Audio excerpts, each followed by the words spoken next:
इथं 183 183 183 वजा 73 73 73 3 टाइम दिलेला आहे. म्हणजे याचा अर्थ मी ह्याला ए ए ए असं म्हणू शकतो का? Yes, why not.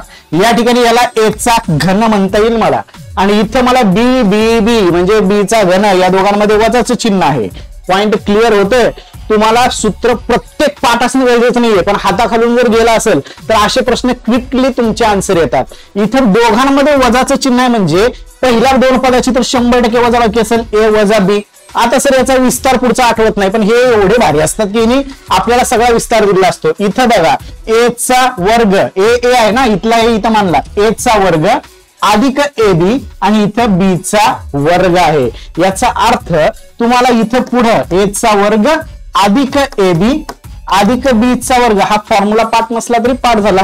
आता इथं बघा ते वरच्याचा विस्तार हा झाला आणि खालच्याचा विस्तार ऍज इट इज ए वर्ग अधिक ए बी अधिक बी चा वर्ग आहे. हा कटला भाग सरळ सरळ. म्हणजे तुम्हाला या पदामध्ये फक्त ए वजा बी करायचा आहे. मग ए किती आहे 183, बी किती आहे 73. वजाबाकी केली मित्रांनो 110. याचं उत्तर आलं. एक प्रश्न मी सांगितला, कमेंट बॉक्स मध्ये या प्रश्नाला पुढच्या 10 सेकंदामध्ये खनखन कमेंट करून उत्तर द्यायचा प्रयत्न करा.